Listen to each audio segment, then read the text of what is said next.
दोस्तों, रक्षा मंत्री जी जागो, सैनिकों की पिटाई कब रुकेगी दोस्तों?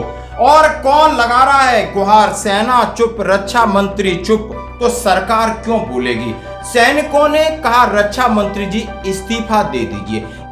तो दोस्तों, ये है हमारे सैनिकों का हाल। डंडे से मारा और आपको कहाँ, और मेरे बाजू में चोट और कान में जो है वो 3 टंके लगे हुए हैं। हाँ, ये कतरी की लड़ाई लड़ने वाले सूबेदार सीताराम साहब आज जो है एक सैनिक के ऊपर जो है अत्याचार हम कभी सहन नहीं करेंगे।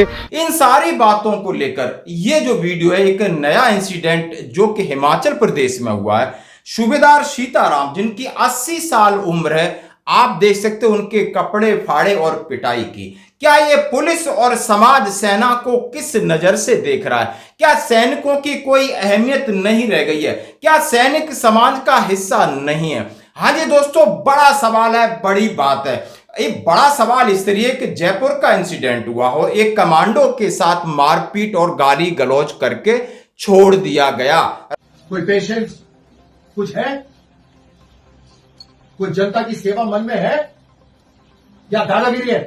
पुलिस कर्मियों की मानसिक जांच भी करवाएंगे, इलाज भी करवाएंगे और कार्रवाई भी करेंगे। रात को हवालात में रखा। ग्वालियर में आप से समझ सकते हो कि मेजर आशीष चौहान को पकड़ा और रात भर थाने में रखा और फिर छोड़ दिया गया। यानी मामला उड़ीसा का हो। आपने देखा कि ब्रिगेडियर की बेटी थी, मामला हाई प्रोफाइल था। राजनेता बोले, चीफ जस्टिस को चिट्ठी लिखी गई, सेना के आला अधिकारी सामने आए और मामला हाई प्रोफाइल हुआ।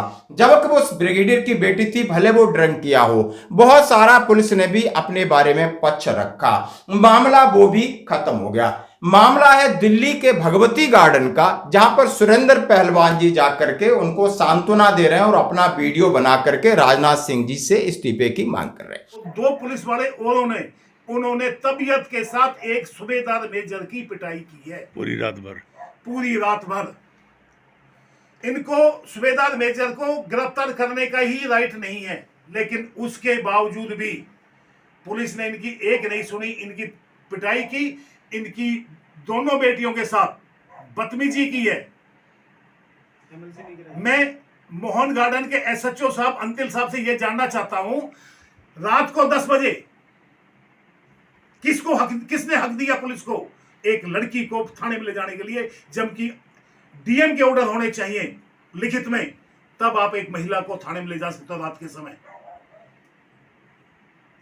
मैं लालचंद मीणा को और अनिल कल्याण को, दिल्ली पुलिस डीसीपी साहब से यह गुहार करता हूं, हाथ जोड़कर प्रार्थना करता हूं, दोनों को सस्पेंड किया जाना चाहिए। अब दोस्तों, सवाल ये उठता है कि यदि सेना, पहली बात तो गलती सैनिक की इतनी होती नहीं है। यदि सैनिकों ने, जयपुर वाले ने गलती की, ग्वालियर वाले ने गलती की, आपके भगवती गार्डन में जिस सूबेदार मेजर के साथ अनाचार हुआ उसने गलती की, या इन्होंने गलती की, तो फिर इनके अगेंस्ट एफआईआर क्यों नहीं? इनके अगेंस्ट इन्वेस्टिगेशन क्यों नहीं? इनके अगेंस्ट आप केस डायरी फाइल करके कोर्ट में क्यों नहीं गए? इनको कोई सजा क्यों नहीं हुई और कोई जमानत की भी जरूरत नहीं पड़ी? क्या पुलिस का इतना अधिकार कि किसी को भी गिरेबान से पकड़ो, खींचो, ठोको, पीटो और रात भर टॉर्चर करो, सवेरे छोड़ दो और मामला रफा दफा? तो फिर पुलिस के पास इतना अधिकार कैसे आया? क्या एक कांस्टेबल के पास अधिकार है? हाँ, कोई ठोकता पीटता है, कोई बड़ा करे तो एसपी करे, सीएसपी, डीएसपी, ये लोग अधिकारी हैं, वो अपना विवेक का इस्तेमाल करके, ठीक है, उन्हें लग रहा है कुछ, लेकिन एक कांस्टेबल, एक एसआई, एक सब इंस्पेक्टर इस तरह की बर्बरता कर रहा है। एक एक की शक्ल देखिए आप, इस इंस्पेक्टर की देखिए, वो किस तरीके का उसका ड्रेस है, किस तरीके की बातचीत करने का तरीका है, और ये बातचीत करने का तरीका ही यानी कहीं ना कहीं ईगो हर्ट होती है, और ये इंडिविजुअल को गाली देके साथ साथ सेना को भी एक गले आते हैं। तो इसके ऊपर कभी रोक नहीं लग सकती? क्या इसके ऊपर माननीय रक्षा मंत्री जी कोई संज्ञान नहीं ले सकते? क्या गृह मंत्रालय यानी अमित शाह जी बैठ करके स्टेट का जो भी होम मिनिस्टर है उनको डायरेक्शन नहीं दे सकते? कोई भी इसके ऊपर क्रिया प्रतिक्रिया कर नहीं रहा है। इतने सारे केसेस हो गए एक्सेप्ट उड़ीसा का केस को लेकर के, क्योंकि वो ब्रिगेडियर की बेटी थी, ब्रिगेडियर साहब ने दबाव बनाने में कामयाब हो गए। अब यहां पर जेसी जवान लगातार पिटाई खा रहे हैं, लगातार उनके साथ अत्याचार हो रहा है, लगातार उनके साथ शोषण हो रहा है, तो इनकी आवाज कौन उठाए? अब आवाज भी हम लोग उठा रहे हैं तो आवाज हमारे ही लोग नहीं सुन रहे। सबसे पहले पुलिस क्यों सुनेगी? जब सेना के उच्च अधिकारी सुने या एक रिटायर्ड जो सैनिक है वो कहां गुहार लगाएं? सोल्जर बोर्ड में तो कोई है नहीं, स्टेशन हेडक्वार्टर में कौन सुनेगा? आखिर पुलिस उनको मारती प्रताड़ती है, पड़ोसी उसको परेशान कर रहा है, पड़ोसी ने उसका प्लाट दबा लिया है, तो जाए कहां? न तो उसकी राजनीतिक पकड़ है, न उसको गुंडागिरी की पकड़ है। वो चाहता है कि हमने 20, 25, 30, 35 साल बॉर्डरों पर रहे, अपने बीवी बच्चों से अलग रह के एक छोटा सा घर बनाए और सुकून से रहें। क्या आप कभी सोच सकते हो कि फौजी किसी को परेशान करेगा? फौजी तो सब्जी भी लेने जाता है, उससे भी प्यार से बात करता है, 2 रुपए उसके आ जाए वो भी वापस लौटा देता है। तो ऐसे सभ्य नागरिक, अनुशासन नागरिक होने के नाते हमारे साथ अत्याचार हो रहा है। आखिर अब इसके लिए क्या उपाय हो सकते हैं? माननीय रक्षा मंत्री जी को संज्ञान लेना पड़ेगा, गृह मंत्री जी को संज्ञान लेना पड़ेगा। यदि रक्षा मंत्री जी नहीं बोलेंगे तो गृह मंत्री जी क्यों बोलेंगे? माननीय प्रधानमंत्री जी क्यों बोलेंगे? सरकार तो का जब बोलेंगे जब हमारा जो कंसर्निंग मंत्रालय है वो बोले। सैनिक कल्याण विभाग बने हैं जयपुर में, राजवर्धन सिंह राठौर जो सेना के कर्नल, उन्होंने दिखाई अपनी पूरी ताकत दिखाई और पूरी ताकत से उन्होंने, भले उनकी सरकार थी लेकिन उन्होंने अपनी बात कही। बात राजनीति की नहीं थी, बात सैनिकों की थी, बात न्याय की थी, बात अनुशासन की थी। और उन्होंने खुल के थाने में कहा, लताड़ा अधिकारियों को बोला, क्या आपका काम करने का ये तरीका है? तो लग रहा है इनका ये तरीका है, किसी भी स्टेट की पुलिस हो, इनका काम है सामने आए, भले सैनिक आता है तो फिर वैसे ही आप समझ सकते हो कि समाज में सैनिकों की इज्जत है, मान है, प्रतिष्ठा है। पुलिस शायद कहीं न कहीं इसको लेकर के उनके मन में कोई न कोई खुन्नस या कोई न कोई सवाल रहता होगा और इस तरीके से प्रताड़ित करते हैं। जरा पुलिस को ये शर्म नहीं आती? ये पूरी जिंदगी बॉर्डर पर निकालते हैं, देश के लिए काम करते हैं, देश की सुरक्षा करते हैं और एक सभ्य नागरिक हैं। आप इनके गिरेबान पे हाथ डाल के घसीटते हो तो आपके मन में कभी सवाल नहीं आया कि आपकी आत्मा इतनी मर चुकी है, क्या आप आत्मविहीन हो चुके हो? यदि ऐसा है तो आप पुलिस किसी भी डिपार्टमेंट में आप एज ए सर्व नहीं कर सकते, क्योंकि देशभक्ति जनसेवा आपका मोटिव है। तो ना आप देशभक्ति कर रहे हो ना ही जनसेवा कर रहे हो। आप क्या कर रहे हो आप सामने इन वीडियो से आपको पता चल जाएगा। धन्यवाद दोस्तों। जय हिंद। आज मैं आपको एक ऐसी घटना के बारे में बताना चाहूँगा और हमारे यहाँ पर भूतपूर्व सैनिक यानी कि 71 के 12 योद्धा इनको माना जाता है और आज इनके साथ जो एक ऐसी घटना घटी है। तो आज हम साहब से पूछेंगे, इनका नाम है सूबेदार सीताराम साहब, और इनसे आप पूछेंगे आज हम कि इनके साथ क्या घटना घटी है। तो ये घटना जो है आज हमारे साथ हो रहा है, कल किसी और के साथ भी ये घटना घट सकता है। तो साहब आप बताइए आपके साथ क्या हुआ है? आज मैं सुबह 7:30 बजे उठा। जब मैं वहाँ से उठा तो हमारा गेट जो है, जो मेरे पड़ोसी है मेरे घर के सामने, उसका और भी इससे रास्ता जा रहा था, तो उसने जो है वो मेरा गेट बंद कर दिया। और गेट बंद करने के बाद जब मैं उठा तो क्या कर रहा है, बोले आपने बंद किया, मैंने नहीं किया। अच्छा। मैंने बोला क्यों नहीं? उसके 15 मिनट के बाद जो है उसके जो है ये ट्रैक्टर आ गया। ट्रैक्टर के भी जो है सीमेंट के बैग और सरिया जो है वो लदा हुआ था। उसने लोड किया कि ओए हमने जो उसने रास्ता मेरा नाम लिया, ट्रक में रास्ता बंद नहीं किया था। उसने कहा कि ये रास्ता नहीं बंद किया है, बंद किया हमने हटा दी, इसने बंद किया था और आप सामान को अंदर ले जाओ। मैंने कहा कि अच्छा, फिर उन्होंने आपके ऊपर जो है इतना कहने पर आपको जो है क्या किया? उन्होंने आपको जो है बाहर कर दिया। किस चीज़ से मारा आपको? डंडे से मारा। डंडे से मारा। और आपको कहाँ कहाँ चोट लगी है? और यहाँ पर देख पा रहे हैं, यहाँ पर सिर में भी चोट लगी है और मेरे बाजुओं में चोट लगी है और बाजुओं में चोट लगी है और कान में जो है वो 3 टंके लगे हुए हैं। तो दोस्तों ये है हमारे सैनिकों का हाल। आज हिंदुस्तान जो है एक 71 के 12 योद्धा, ये 71 की लड़ाई लड़ने वाले सूबेदार सीताराम साहब, और इनको एक इतिहास इनका और भी है कि इनको जो है रिटायर होने के बाद भी आर्मी में दिल्ली 26 जनवरी की परेड में दोबारा से इनको बुलाया गया था। इतने योद्धा, कर्मठ योद्धा हैं। इन्होंने एक ऐसा फौज में नौकरी किया है और आज इनके साथ जो ऐसी घटना होती जा रही है दोस्तों, तो हमें जागरूक होना पड़ेगा इस चीज़ के बारे में। और ये इनके साथ जो है एक सैनिक के ऊपर जो है ऐसे अत्याचार हम कभी सहन नहीं करेंगे। अगर इनको न्याय नहीं मिला तो हम इसके ऊपर जो है बिल्कुल कर्मठ कार्रवाई करेंगे और इनको हमें चाहिए न्याय चाहिए कि हमारे सैनिक के ऊपर जो है कैसे जो है एक 71 के 12 योद्धा के ऊपर जो है लोगों ने इनको पीटा और इनको जो है बहुत ज़्यादा इंजर कर दिया है। तो अगर हमें न्याय नहीं मिलता है तो हम सब जो है इस आंदोलन के लिए हम तैयार हैं। पूरे हिमाचल के सैनिक इस आंदोलन में हम शामिल होंगे और एक बहुत बड़ा विराट आंदोलन हम करने वाले हैं अगर इनको सही न्याय नहीं मिलता है। ये आज हमारे साथ हुआ, कल आपके साथ किसी के साथ भी हो सकता है। धन्यवाद। Okay start. जय हिंद। सुरेंद्र पहलवान, दिल्ली वेटरन से।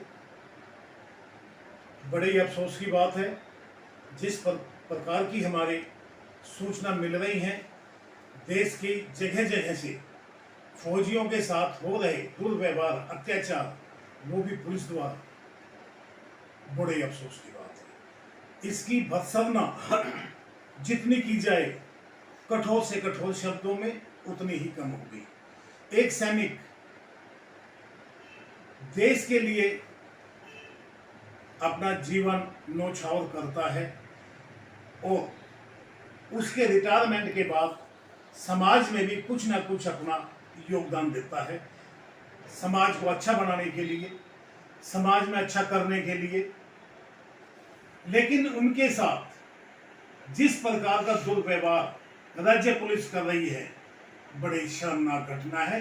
और मैं उन पुलिस वालों को एक ये कहना चाहता हूँ, उनके ऊपर लानत भेजते हैं हम फौजी, और जिन्होंने हाथ उठाया उन फौजियों के ऊपर।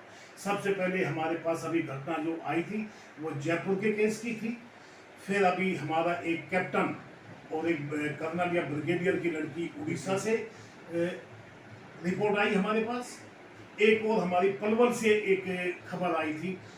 इन तीनों जगह से पुलिस वालों ने फौजी के ऊपर हाथ उठाया है।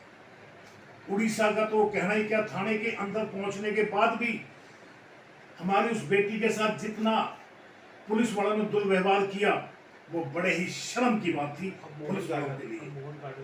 अभी लेटेस्ट अभी मोहन गार्डन में हमारे एक सूबेदार मेजर, फौज के अंदर जवान जेसीओ का हाईएस्ट रैंक होता है सूबेदार मेजर, 60 साल के, उनको घर से निकाल के एक एसआई लालचंद जी ने और उसके साथ मार पिटाई की रोड के ऊपर। हमने वीडियो देखा है, डंडे से पिटाई की, उसके पूरे मुंह पे खून लगा हुआ है, उसकी वो कुछ नहीं कह रहा है, हाथ बांध के ऐसे बैठा हुआ है और उसकी बनियान पकड़कर 20 मिनट तक वो लालचंद एसआई उसको रोड पर बिठा कर रखा है। क्या हमारा सूबेदार मेजर की यही इज्जत होनी है मार्केट में, सिविल समाज में, सोसाइटी में? क्या एक सब इंस्पेक्टर इतना बड़ा फन्ने का बन गया, अब वो एक सूबेदार मेजर की इस तरीके से पिटाई करेगा? उसकी लड़की को हेलमेट मारा उसने। ये कितने शर्म की बात है। जब हमारे को ये सारी चीज दिल्ली वेटरन्स के पास खबर आई तो दिल्ली वेटरन्स ने आपातकाल आज एक बैठक बुलाई है और इस बैठक के बाद हम परमानंद मोहन गार्डन परमानंद जी के घर जाकर पूरे उसकी छानबीन लेकर पूरा उसका संज्ञान लेंगे और उसके बाद अगला कदम क्या उठाना चाहिए वो हम उठाएंगे। तब तक के लिए मैं आप सबसे विदा लेता हूं और हम मोहन गार्डन अपने परमानंद सूबेदार मेजर के घर के लिए रवाना कर रहे हैं। इसी बीच में 2 शब्द हमारे एसोसिएशन के चेयरमैन लखपत जी बोलेंगे। लखपत जी। जय हिंद। मैं लखपत से chairman Delhi veterans, south Delhi veterans association का चेयरमैन हूँ। अभी ये हाल ही में फौजियों के साथ बड़े वारदात हो रहे हैं पुलिस के द्वारा। पुलिस हमारे फौजियों के साथ बहुत बुरा और दुर्व्यवहार कर रही है। अभी सुरेंद्र पहलवान जी हम उनके बारे में बता रहे थे, 3-4 घटनाएं जिनके इन्होंने जिक्र किया है, वो सभी कंडेमनेबल हैं।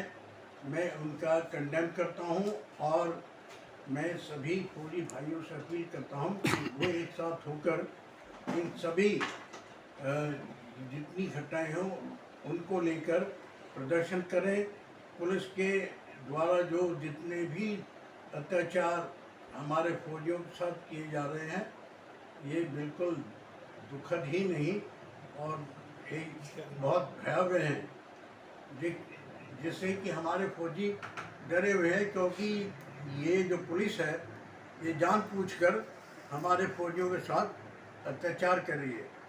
इसलिए मेरी प्रार्थना है सभी फौजियों से कि वो इसकी संज्ञान लें और जितने भी फौजी इनके साथ दुर्व्यवहार हो रहा है उनके पास जाकर उनको सांत्वना दें और उनका हाल चाल पूछें और उनसे पूछकर इसकी रिपोर्ट ऊपर तक पहुंचाई जाए। जय हिंद। अब हमारे अगली उसमें है हमारे एसोसिएशन विश्व प्रथा में जोगेंद्र राठी जी एक वरिष्ठ वेटरन, ये 2 शब्द बोलेंगे। 2 शब्द अभी कुछ तो बोलो। जय हिंद। मैं हिमाचल प्रदेश भूतपूर्व सैनिक कल्याण व विकास समिति का प्रदेश अध्यक्ष वेटरन कैप्टन बालकृष्ण शर्मा। आज मैं लाइव इसलिए रूबरू हुआ हूँ कि यानी हमारे ज़िला बिलासपुर के बीच में जो है घुमारवीं मोर सिंगी पोस्ट ऑफिस गांव कुशोल के बीच में जो है हमारे 1971 के वीर योद्धा सैनिक सूबेदार सीताराम और तकरीबन इस टाइम उनकी उम्र जो है 79 साल हो चुकी है, वृद्ध हैं और उनके साथ में एक अप्रिय घटना घटी है, क्योंकि सिविल के बीच में कुछ ना कुछ झगड़ा दंगे फसाद होते हैं। सैनिक इन चीज़ों के बीच में इन्वॉल्व नहीं होते, परंतु अगर सिविल के बीच में जो कार्रवाई होती है उससे सैनिक को मजबूर होना पड़ता है।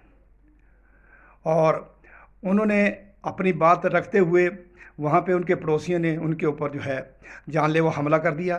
रास्ते का विवाद था, बातचीत से सुलझाते, परंतु एक वृद्ध आदमी के ऊपर जो है इस प्रकार से लाठी डंडों से प्रहार करना, उसको जख्मी कर देना, उसके कान के बीच में 3 टांके लगे हुए हैं, बाजू के बीच में पट्टियाँ हुई है और 80 साल की उम्र में एक सैनिक जो है वो कितना कर सकता है। उसके बेटे भी सैनिक हैं, परंतु वो बाहर थे, जिसके कारण जो है और पड़ोसियों ने देखा कि घर में अकेले हैं और उनके ऊपर जो है जानलेवा हमला कर दिया।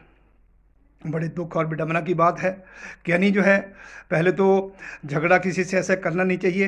अपनी समस्या को प्रशासन शासन द्वारा और अपनी बातचीत से सुलझाना चाहिए, परंतु अगर फिर भी बात नहीं बनती है तो भी डंडे या कोई मार कुटाई का ऐसा हमला नहीं करना चाहिए। तो मैं बिलासपुर ज़िला के सैनिकों से बिना बरे अपील करता हूं कि यानी जो है हमारे देश प्रदेश के बीच में, बिलासपुर में, मंडी में, हर जगह के बीच में जो है राजस्थान में, महाराष्ट्र में, उड़ीसा में, मणिपुर के बीच में, दिल्ली के बीच में, ये सैनिकों के साथ में, ग्वालियर के बीच में, मणिपुर के झन्या का एक कांड हुआ। तो ऐसी घटनाएं बढ़ती जा रही है और ये अभी जो है पहले ये सिपाही, नायक, हवलदार, सूबेदार तक थे, परंतु अभी ये अफसरों के साथ भी ये अप्रिय घटनाएं हो रही है। तो मैं देश के सैनिकों से विनम्र अपील करता हूं कि एकजुट होकर रहें, एकजुट हो जाएं और कोई भी ऐसी बात होती है तो उसके लिए अपने एक दूसरे का सहयोग और समर्थन करें। मैं जिला बिलासपुर के वेटरन सैनिकों से विनम्र अपील करता हूं कि यानी 5/10/2024 को सुबह 10 बजे जिला बिलासपुर शहीद स्मारक चंगर सेक्टर के बीच में जो है वहां पे एकत्रित हों और सभी जो है इकट्ठे होकर के वीर नारियां और वेटरन सैनिक सभी इकट्ठे होंगे और वहां से हम रोष रैली निकाल करके जो है डीसी ऑफिस तक जाएंगे और हम अपने उपायुक्त महोदय आबिद हुसैन सादिक जी को अपना ज्ञापन देंगे और न्याय की मांग करेंगे। और मैं आशा करता हूं कि जिला बिलासपुर के सैनिक ज़्यादा से ज़्यादा संख्या के बीच में आएंगे और इसमें दूसरे ज़िलों के सैनिक भी आ सकते हैं और अपना सहयोग और समर्थन दे सकते हैं। और संख्या बल के साथ में जो है हम शहीद स्मारक से लेकर डीसी ऑफिस तक जो है रोष रैली निकालेंगे जो है। तो इसके लिए मैं सभी से, वेटरन सैनिकों से, वीर नारियों से विनम्र अपील करता हूँ कि यानी 5 तारीख शनिवार सुबह 10 बजे सही स्मारक पर इकट्ठे होकर के रोष रैली के लिए अपना सहयोग और समर्थन दें, अपना कीमती समय निकाल करके जो है वहाँ पे पहुँचें। और जो सैनिकों के साथ में इस प्रकार की कोई घटना होती है तो एक दूसरे का साथ दें और एक दूसरे के साथ में साथ खड़े हों। जो संकट की घड़ी में साथ देता है, एक साथ एक दूसरे का सहयोग और समर्थन करता है, वही साथी होता है। तो मैं सैनिकों से विनम्र अपील करता हूं कि नहीं, आप लोग जो है किसी के झांसे में, बहकावे में, अंधभक्ति में ना जाएं और अपनी एकता को दिखाएं, अपनी एकता का परिचय दें। और हिमाचल बिलासपुर के बीच में हमारे सैनिकों की आवाज़ जो है पूरे भारतवर्ष में गूंजी हुई है और आगे भी गूंजती रहेगी। परंतु और आप सब जो है इकट्ठे होकर के इस रोष रैली के बीच में जो है अपना सहयोग और समर्थन दें। धन्यवाद। जय हिंद, जय भारत, जय हिमाचल, जय बिलासपुर, जय हिंद। हमें जैसा कि मालूम हुआ, हमारे उम्र में हमारे से छोटे भाई हैं परमानंद जी, जो सूबेदार मेजर से रिटायर हैं। इनके साथ मोहन गार्डन पुलिस के द्वारा बेहद ज्यादती की गई है। मोहन गार्डन पुलिस के हेड कांस्टेबल कद्याण, अनिल कद्याण, रात को 10 बजे घर में आते हैं और लड़की को आगे थप्पड़ मारते हैं। मैं ये जानना चाहता हूं दिल्ली पुलिस से, अनिल कद्याण को किसने ये इजाजत और राइट दे दिया रात को 10 बजे किसी लड़की के घर में आके उसको थप्पड़ मारने के लिए? हमारे परमानंद जी का बिना कसूर के पुलिस 24 सितंबर को इनको घर से रात को उठा ले जाती है। यहां पार्किंग में अपने फ्लैट पे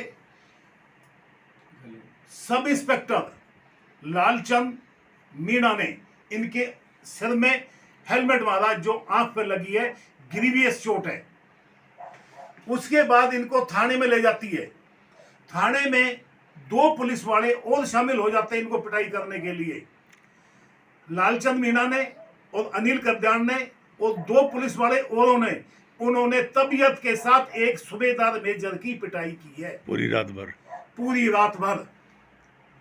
इनको सूबेदार मेजर को गिरफ्तार करने का ही राइट नहीं है। और जैसा पुलिस के पास कोई केस नहीं होता तो 107-51 केस बना के झूठा सच्चा पेश कर देती है इसी पे। पुलिस गिरफ्तार करने वाली, पुलिस जमानत लेने वाली, ऐसे में कोई जाएगा तो कहां जाएगा? ये तो सूबेदार मेजर है इन्फेंट्री के। लेकिन उसके बावजूद भी पुलिस ने इनकी एक नहीं सुनी, इनकी पिटाई की, इनकी दोनों बेटियों के साथ बदतमीजी की है। मैं मोहन गार्डन के एसएचओ साहब अंतिल साहब से यह जानना चाहता हूं, रात को 10 बजे किसने हक दिया पुलिस को एक लड़की को थाने में ले जाने के लिए, जबकि डीएम के ऑर्डर होने चाहिए लिखित में, तब आप एक महिला को थाने में ले जा सकते हो रात के समय। मैं लालचंद मीणा को और अनिल कद्याण को दिल्ली पुलिस डीसीपी साहब से यह गुहार करता हूं, हाथ जोड़कर प्रार्थना करता हूं, दोनों को सस्पेंड किया जाना चाहिए। हम अपनी कंप्लेंट लेकर कल ही